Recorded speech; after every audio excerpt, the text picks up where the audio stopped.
Sur les ailes du temps, elle voyage. Marie l'étoile brille sans ombrage. Les mondes éloignés lui chuchotent des secrets. Mais c'est à la terre qu'elle veut confier ses bienfaits. Marie, ton amour est comme un rayon qui réchauffe. Hello again, I'm Marie Swaruu. Thank you for joining me once more. It's been 5 years since the Taygétians and Swaruu Oficial started sharing their information online.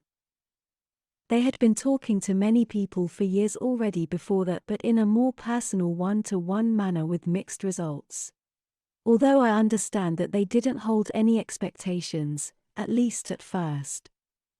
It's been a long learning process for both sides, but I can only write about what happened on this side and my best about what happened on the other. And I'm conscious that I'm only the newest here, as I arrived on board a little over a year ago. Not so long ago. I feel that one of the biggest problems during the past 5 years has been trusting the wrong people, but besides that I also feel another significant problem is that my predecessors were more interested in pleasing their interviewers than in leading and giving the information in an orderly and focused manner. This most probably happened because at the beginning no one from this side wanted to share any information with the larger public. They were insisted on, under the argument that the information was too valuable not to share and publish. This created a thought pattern in my predecessors that their interviewers were giving them a favor by publishing Taygétan information in their YouTube channels. So, Swaruu and Anika had to be grateful and thankful to their interviewers, therefore creating the idea that they had to please them. This because Swaruu and Anika come from a holistic service to others society, therefore they both were people pleasers. Even if it is true that the two initial interviewers turned out to be good friends deserving thankfulness in their own right, the real problem arose when a third and fourth party of not so nice, not so wise interviewers appeared. Because Swaruu and Anika translated that idea of needing to please and be thankful to those other interviewers just because they too want to publish the information in their channels, not seeing the real motivation behind them, and with this creating a recipe for disaster. My predecessors gave information to everyone with no regard whether they deserved it or not thinking what they would do with it either. They gave, and gave until they could give no more, collapsing into exhaustion not only because they spent so many hours online but also because they were talking to too many people at once. As they collapsed into burnout and exhaustion, they caused their interviewers to feel that their expectations were not met, causing frustration and anger in them. This is hardly the fault of the interviewers. They were what they were at their own low level of spiritual evolution. It is more the fault of my predecessors who did not place or put any healthy limits before or during the contact. Placing rules and limits is not giving less, it is setting the correct stage to be able to give even more in a healthy way that will also benefit both sides without hurting anyone. My predecessors were functioning in a service to others mentality and only knew to give and please people as much as possible, whoever talked to them, only limited by the Federation's own rules of contact and engagement. Without those rules they would have given even more. And many did give too much, and so much to the point where they are not even here any longer, they are no longer among the living. This service to others only mentality caused a terrible imbalance, because on earth pure service to others becomes a form of slavery. Let that sink in. While living in a full holistic society, where people live in a full service to others mentality, there is no problem because those others will also have in mind their own best interests, therefore creating a healthy retribution among all the members. They take care of each other. But on earth, that does not happen because it creates a. You must give because it's your ethical obligation, and I receive only because I live in lack and scarcity mentality because I've suffered so much. Dynamic mentality that will end up draining the giving side, hence causing slavery. This happened because there was no form of retribution, no form of true cooperation where both sides have their needs fulfilled. Because both sides are people and both sides have needs. This was made a lot worse because most people on Earth in the so-called spiritual UFO community, New Age community if you like, think that extraterrestrials are all powerful beings who owe humanity, and they ought to help them out of their problems and out of their misery. But no. Most ETs are just more people, like you, with their problems, wants and needs, trying to make their lives make sense, and trying to make their ends meet.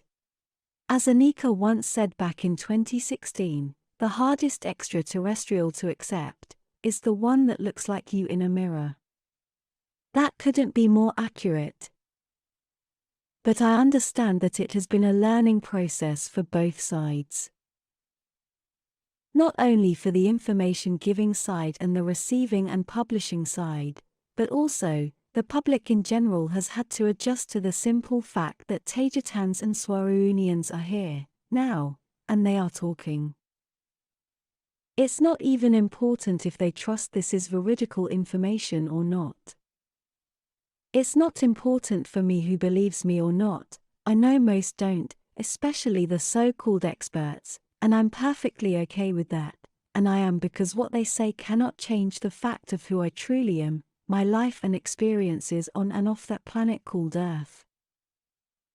No matter what they say, I'm still writing these words in my room, in orbit with a beautiful view of Earth from space in my window to my left right now. The simple fact is that someone, some group, with a unique stellar perspective is talking and many times contradicting what was formerly understood by the so-called experts. Even our mere existence contradicts those experts who control and try to monopolize the truth. My predecessors have made the mistake of seeking validation, perhaps, with this fully ignoring how the human mentality works in general and how controlled that mentality at large is by the officially appointed groups who supposedly study extraterrestrial contact and information. And I know they looked for validation and appreciation from the larger public because that was the only retribution they would ever get, and when they didn't get it they felt very hurt because all the fruit of their efforts was perceived by them as in vain. It is impossible to live seeking validation all the time, especially when talking about highly controversial subjects, so I see that as a yet another harmful side effect of a people-pleaser mentality. People coming from a holistic service to others, non-terrestrial society, cannot mix with most people on Earth because those are still functioning in a survival mode that keeps them in a service to self mentality. The results can be, and have been, lethal to the non-terrestrials. That's why I'm going my own way with my own project, with this YouTube channel. And I'm not willing to make the same mistakes.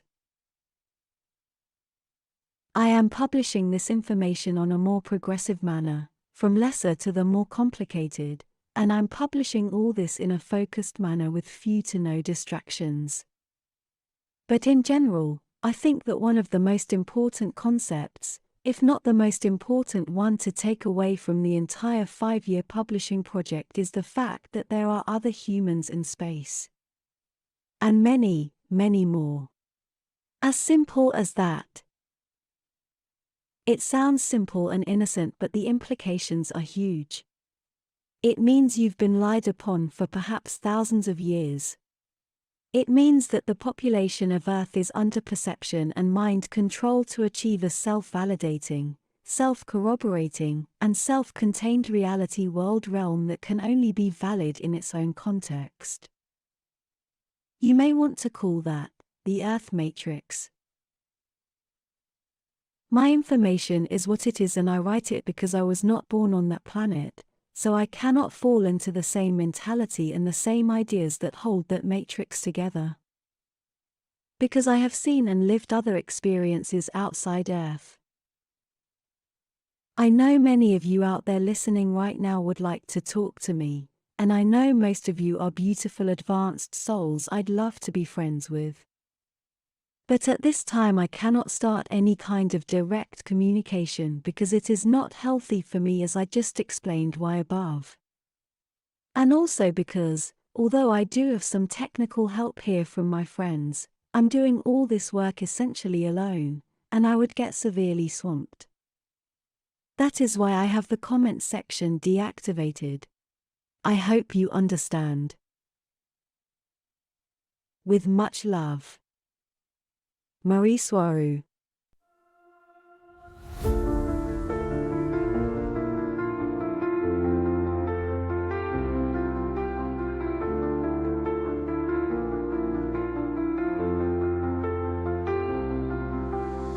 Dans l'immensité des cieux, nos rêves se déploient. Une étoile de nos voeux vers un monde de joie.